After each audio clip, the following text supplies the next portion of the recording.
யாவரித குடும்ப நண்பர்கள் அனைவருக்கும் வணக்கம். வஜ்ரநகாய வித்மகே ஜீஸ்வரன் தேவிக்கு தன்னோ நரசிம்ம பிரசோதியார்.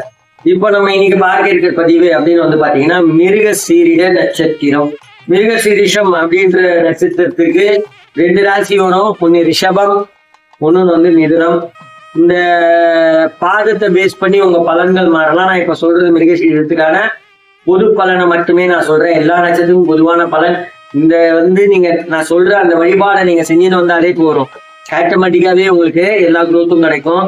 இந்த மிருகசீரிட நட்சத்திரத்துக்கான பலன்கள் அப்படின்னு வந்து பாத்தீங்கன்னா, ஆக்சுவலா வந்து பாத்தீங்கன்னா உங்களுக்கு தடைகள் நீங்க என்ன பண்ணணும் அப்படின்றதுக்காக ஒரு விஷயம் சொல்லணும்னா, உங்களுக்கு அருகாமையில் உள்ள சிவஸ்தலத்துல போயிட்டு சிவபெருமான அனுதினமும் தரிசனம் பண்ணணும்.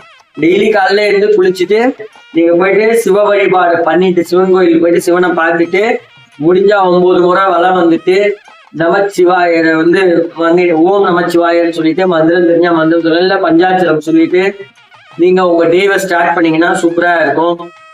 அதே போல வந்து பாத்தீங்கன்னா நீங்க ஒவ்வொரு வெள்ளிக்கிழமையும் ஒவ்வொரு திங்கட்கிழமையும் வந்து சிவபெருமான வழிபடும் போதே அங்க இருக்கிற சந்திர பகவானை வழிபட வேண்டும்.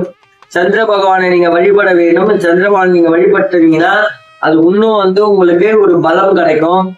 எப்படி இருந்தாலும் நம்ம சிவன் கோயில் போய் சிவபெருமான வழிபடும் போது கண்டிப்பா பார்வதி தேவியை பார்த்துட்டு தான் போவோம். எந்த கோயில போனாலும் முதல்ல தாயாரை பார்த்துட்டு அதுக்கப்புறம் நீங்க தலைவரை பாருங்க. முதல்ல பெருமாள் பார்க்க போனாலும் முதல்ல தாயாரை பார்த்துட்டு அதுக்கப்புறம் பெருமாளை செய்வீங்க. சிவன் கோயில் போனாலும் அம்பாவை பார்த்துட்டு அதுக்கப்புறம் சிவனை செய்வீங்க. அதுதான் ரொம்ப நல்லது.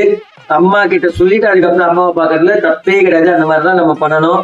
அந்த மாதிரி நீங்க ஒவ்வொரு திங்கட்கிழமையும் வந்து பாத்தீங்கன்னா நீங்க செய்ய வேண்டியது சந்திர பகவான் வழிபாடு பண்ணிட்டு நீங்க வந்தீங்கன்னா டெய்லி சிவன் கோயில் போகணும். ஆனா திங்கட்கிழமையில மட்டும் சந்திர பகவானை தனியா வழிபட்டுட்டு வாங்க. அதே போல வந்து செவ்வாய்க்கிழமையில வந்து பாத்தீங்கன்னா பார்வதி தேவியும் முருகப்பெருமானையும் வழிபட்டு வந்தீங்கன்னா அவ்வளோ உங்களுக்கு ஒரு சப்போர்ட் ஸ்ட்ரென்த் கிடைக்கும். ஏன்னா அவங்க நட்சத்திரத்துக்கு வந்து முருகப்பெருமானோட ஒரு பலம் வந்து ஜாஸ்தி இருக்கு. எவ்வளவுக்கு எவ்வளவு முருகனோட காலை பிடிக்கிறீங்களோ அவ்வளவுக்கு எவ்வளவு நல்லது. முடிஞ்சா 6 படையில ஏதாவது ஒரு படை வந்து 6 படையும் வருஷத்துல ஒரு முறை போக முடிஞ்சாலும் போங்க. இல்ல அது ஏதாவது ஒரு படை கண்டிப்பா போய் பார்த்துட்டு வாங்க. கண்டிப்பா இந்த நட்சத்திரத்துல பல பேருக்கு முருகர் வந்து குலதெய்வமா கூட இருக்கலாம். அப்படி குலதெய்வமா இருக்கும் பட்சத்தில் முருகரை வழிபடுவது நல்லது. அனுதினமும் சிவபெருமான வழிபட்டுட்டு முருகரை வழிபடுறதுல தப்பே கிடையாது. குலதெய்வம்னால முருகர் முதலா கூட சிவபெருமான் இஷ்டதெய்வமா நம்ம 2வதா வழிபடலாம். அதே போல் இது நீங்க செஞ்சுன்னு வந்தாலே சிறப்பான பலன்கள் பெற செய்ய வேண்டிய வழிபாடு முறைகள் என்ன ஆகுதுன்றத அடுத்தது பார்ப்போம்.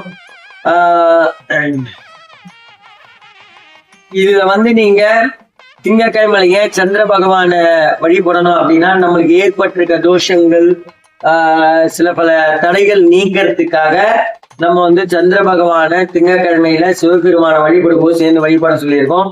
பார்வதியும் முருகனையும் வந்து நீங்க செவ்வாய்க்கிழமையில வழிபடும் போது உங்களுக்கு இன்னும் ஒரு பெரிய பக்க பலமான பலன்களை தரும்.